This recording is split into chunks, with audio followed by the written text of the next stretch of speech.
I like to visit with Kim Komando. She's America's digital goddess. She can be heard, her own program, 7 o'clock Fridays, 11 o'clock Saturdays, and 10 p.m. on Sundays. And she joins us now here on the Big 89. Kim, thank you very much. I was looking at your website, Komando.com, and you always have great hints on how to keep yourself digitally safe in this day and age. In the old days, milk and cookies used to be good. I'm guessing now that cookies are bad, yes?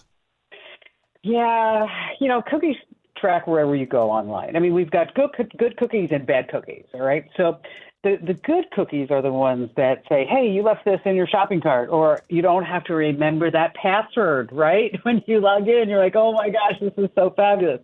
But the downside is that the cookies do track everywhere on you go. So if you're ever wondering, like, why you look at, I don't know, a pair of boots online and then suddenly 3 days later you're like, those are the same boots I looked at. What's going on? It's because of these tracking cookies. So what you can do is that you can use the internet in incognito mode. It's really simple on your Mac. It's just Command-Shift-N. And then if you're on Google or Edge and on a Windows, it's Control-Shift-N. And then if you want even more privacy, then you use what's called a virtual private network. And a VPN will tell whatever website that you go to that you're located someplace else. But there's also a side benefit to this VPN that a lot of people don't know about, John, is that you know how, like, when you go to a grocery store in a more expensive part of town, that those groceries are more expensive, right? Yeah. Well, the same thing holds true for when you're shopping online. So if you're shopping from a really expensive part of Chicago versus a maybe less affluent part of Chicago, you may be actually seeing higher prices in the more affluent section because it's being tracked by your IP address. So if you ever want to see this in action, is that you fire up your VPN and then you go shopping, and you might see that the prices are different. I received this week email from Facebook saying that, I have it here, we received a request to reset your Facebook password. I looked at the email address. It looks legitimate to me, but I, of course, did not request a new password from Facebook. What does that tell you? That somebody's trying to impersonate or hack your account. And so at that point, make sure that you change your password. Again, I know it's a hassle. And also two-factor authentication. So in case anybody does get past this email that says, no, I'm not trying to change my password, is that you're going to get a text message to verify that, in fact, you are doing it. And so right now, make sure that you have that set up too. Getting a lot of calls to my phone with people's actual name attached to them. I don't recognize the name. I don't pick them up. But on the off chance that I do pick them up, it turns out normally to be some sort of sales call. I'm guessing from overseas. Is this pretty common? Yeah, it is. I mean, the do not call list. Hey, doesn't that work great? Right? It's like, maybe not so much. If it's becoming a hassle, is that, well, there are some settings on your phone, and also all the cellular providers now, they have add-ons to block the spam. But the setting that I was thinking of is that you can set it up so that your phone only allows known callers. But this downside to that is that, let's say your doctor calls with some results. Well, and if the doctor isn't on your contact list, it's going to go right to voicemail. And so if it's becoming too much of a hassle and you've tried your carrier's tools and it's still getting through all that annoying spam text messages and phone calls, that's when you can use an app like RoboKiller or Hiya or Truecaller. And so those are the ones that really, truly work like 97% of the time.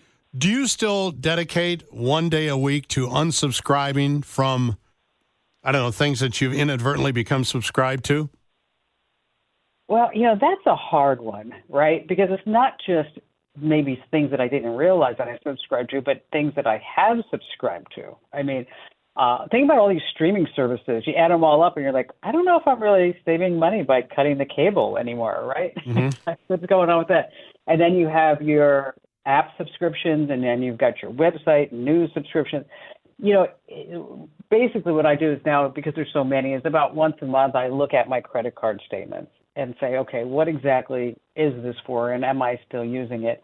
And if I do subscribe to anything, my new mantra is I subscribe to it, and then I make a calendar note when the subscription is over. Say you get a 7-day free trial or a 5-day free trial, 30-day free trial, whatever it is just to then make a calendar note that, am I still using it?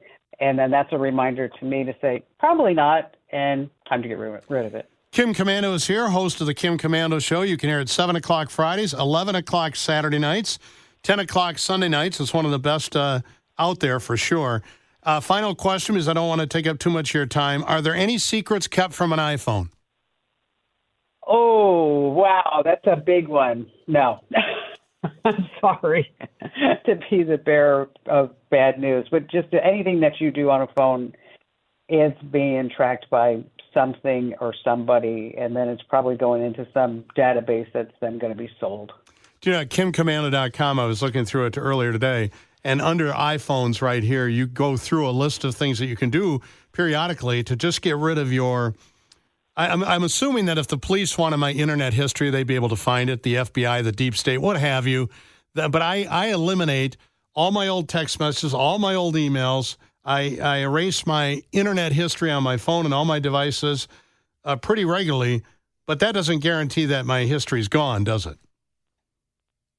No, because it's still saved in some other form or fashion, even by your internet service provider.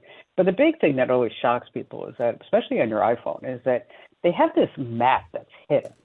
And you have to kind of like be a little Boy Scout and Girl Scout to go find it. That you go into your privacy and setting and then location services and then system services. I mean, you have to like really drill down until you get to significant location. You can always just search for that in your settings menu. Just search for significant location. But once you do that, I'm telling you, it's really telling. I mean, you see every single place that you've ever been, and it gives you the specifics. I mean, how long you're there, how many times you've been there. And so if somebody's like, well, I'm not saying this, but if, somebody's listening right now and they think somebody's cheating on them, that would be the place where I would look first. I'm doing it as we speak. Significant locations in my settings.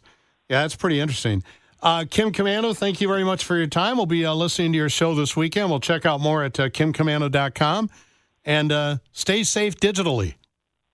Yes, always. Thanks, John. Put that cookie down now! Cookies are bad. Used to be good, now bad.